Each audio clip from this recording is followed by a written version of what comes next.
Oke, good morning guys. Dimanapun Anda berada guys yang saat ini mendengar channel Facebook saya. Hari ini aku mau ceritakan tentang pengalaman pengalaman baik saya atau pengalaman aku pernah menyelamatkan barang orang hilang, dan juga akhirnya aku juga pernah merasakan kegagalan saat pikiran lagi apa ya, lagi memepet lah. Jadi hawa nafsu membuat aku ke jalan yang salah. Jadi dari jalan yang buruk ini berubah menjadi yang baik. Oke, yang pertama, kisah yang pertama adalah di Manado. semenjak aku semenjak aku eh, semenjak aku semenjak aku lagi di bangku SMK kelas satu, baru kelas 2, kelas 3 SMK Manado satu. Sorry, yang bagusnya SMK 1 Manado, tapi bertempatnya di Pandu. SMK 1 kelas jauh Pandu dan pusatnya di Manado. Jadi begitu. Dan ketika pengalaman pertama saya, sorry, aku adalah peramal.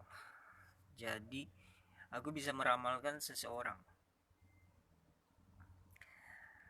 Jadi aku meramalkan beberapa tingkat. Yang pertama, bisa melihat hal-hal yang tak bisa disadari oleh orang lain, orang biasa. Jadi itu saat-saat aku bisa bermeditasi tiap malam. Jadi bisa membukakan mata batin. Jadi dengan doa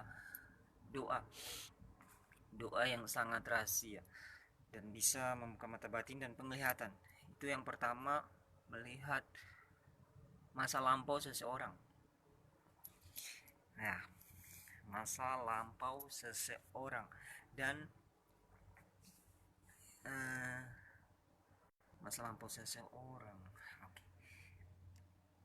Yang kedua adalah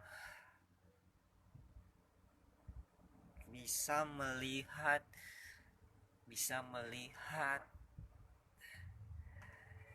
reaksi seseorang, kapan dia akan menderita sakit, penyakit, kapan itu masa depannya. Dan aku bisa melihat dia kapan dia akan sakit atau menimpa bahaya. Itulah penglihatan saya. Dan yang ketiga adalah saya bisa melihat dengan mata batin saya rezeki seseorang, kapan dia akan terima. Nah, itu jadi ketiga kemungkinan. Jadi yang kedua itu yang pertama adalah melihat masa lampau seseorang, dan yang ketiga itu mirisnya saya juga bisa melihat barang seseorang yang akan hilang. Jadi contohnya handphone atau dompet, saya bisa mereaksi. Dan ketika orang itu menaruh barang itu di antara barang dan di lelupa, dan langsung ada reaksi, oh berarti ada orang, dia telah akan kehilangan barang. Makanya instingku langsung, naluriku langsung berjalan ke tempat orang itu. Contohnya bukan handphone, dompet. Jadi dompet yang pertama di Manado, ada dompet yang jatuh tepat di depan rumah. Tapi bagi orang dompet jatuh itu hal yang biasa, tapi pasti orang akan ambil. Dan ya, itu kejadian pertama. di depan rumah, tetapi keadaan sepi. Dan ketika aku mengambil dompet itu, apa yang ku kembalikan pengajaran di SMK sekolah mengajarkan tentang tidak boleh mencuri, berbuat baik, dan itu ada di gambaran kepalaku. Jadi saat aku mendapatkan dompet, dompet itu aku ambil dan aku buka selembaran merah-merah 100-150 dan repe-repe sekitaran 500 lebih kalau saya ingat tidak salah. Ada KTP berinisial perempuan dan apa ya, ingat aku, ada sebekas rekening ATM lah, sudah BPJS. Oke. Jadi pikiranku mau ambil atau tidak ambil, dan pikiran jahat menghampiriku. Dan langsung aku ambil dan aku lihat dalamnya, ternyata banyak. Dan pikiranku ada pikiran yang ingin menggodaku sehingga sehingga sehingga apa ya? Sehingga aku ingin ambil begitu. Dan dan aku ambil, tapi ada perasaan ingin dalam hati berbuat baik. Jadi aku masuk untuk mengembalikannya, dan ketika itu aku diam di tempat itu selama berapa 35 menit untuk sadari pasti orangnya akan datang kembali. Dan benar, orangnya datang memakai motor dan menjonceng anaknya.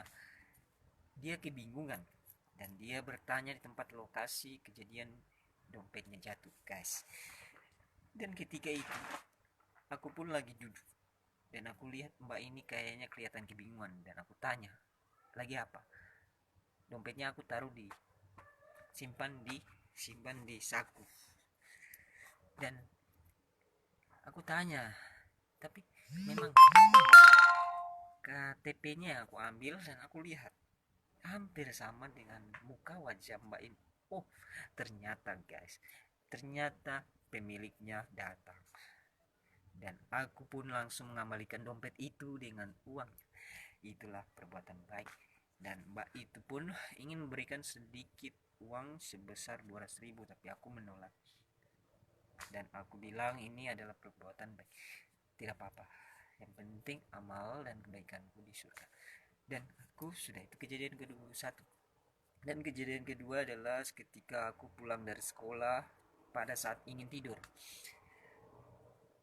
malam, dan besok paginya aku bangun. Dan ketika entah apa aku ingin berolahraga pagi, lari. Yaitu aku kan tinggal di Pandu, Kecamatan Bunaken, di Manado. Dan jalannya kan turun gunung naik gunung, jadi aku lari. Entah kenapa naluriku membawaku ke tempat itu dan aku berlari-lari menjauhi rumahku.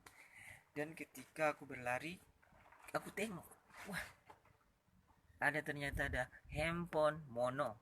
Handphone mono berarti ya guys apa? Handphone yang tidak Android, cuma tindis-tindis ya, itu tidak ada musik lah. Warnanya hitam. Bukan Samsung, Nokia lah. Nokia itu. Langsung aku ambil dan aku bawa pulang. Aku sampai rumah, alangkah baiknya aku telepon orang nomornya ini, atau tes keluarganya aku telepon. Dan ketika aku telepon, tapi pertama aku buka dulu nomornya, ini nomor bapaknya ini. Tapi bagaimana? Aku mau telepon pasti terhubung ke orang lain, pasti tidak percaya. Dan ketika aku responku diam dulu, pasti ada telepon yang masuk. Dan ketika betul ada orang telepon, bapak-bapak, dan dia menanyai apakah ada yang menemukan handphoneku. Oh iya, ini handphonenya bapak ya?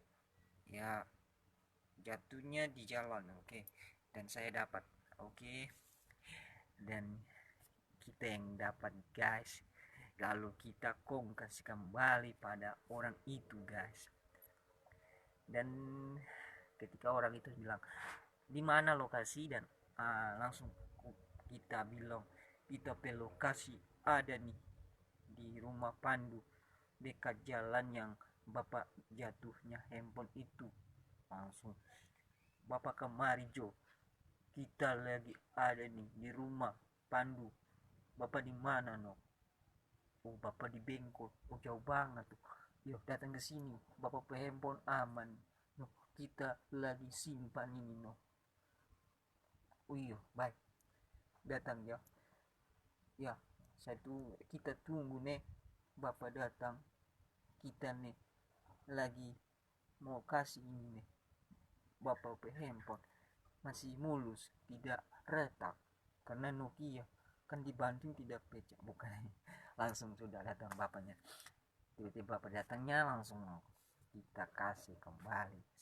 Saya kasih kembali dan aku merasa lagi banyak pulang berterima kasih, tapi tidak kasih apa-apa ya, cuma bilang terima kasih sih. Aku juga terima kasih pada saat datangnya di rumah itu pada saat di Mama Tiri aku tinggal, tapi di Juanda Sabius ini ada Kaunang ada ya di situ sudah. Oke langsung pengalaman ketiga. Aku datang ke Merauke guys, Merauke, dan saat itu aku lagi kerja langsung di toko Trio. Nah ketika aku pulang malamnya ada yang langsung merosot lewat, tapi sebelum lewat handphonenya langsung jatuh di jalan. Dia naik motor langsung, motornya itu kejadiannya di depan sinar bangunan pas malam-malam, sudah saat aku pulang dari kerja jam 9 malam. Langsung motornya lurus terus, handphonenya jatuh Android Samsung. Baru dia sudah lewat pertigaan mau ke toko Trio itu, sampai langsung aku ambil handphonenya, ramaian masih lalu-lalang, handphonenya jatuh kok tidak rasa. Aku diam terus sekitar 10 menit, dia datang ulang balik, ditanya, ada handphone gue yang jatuh kak? Iya handphone ini kak. Oh iya, masih dibuka pada sandinya ya betul. Oke, itu kejadian-kejadian yang sering kali kan ingin godaan jahat, ingin menggoda seseorang untuk berbuat jahat, itu mencuri. Jadi ini aku masih berbuat baik. Jadi yang ketiga itu, baru yang keempat guys, ini kejadiannya di Bakminaga. Saat itu juga aku lagi alfa ya, 8 hari ya,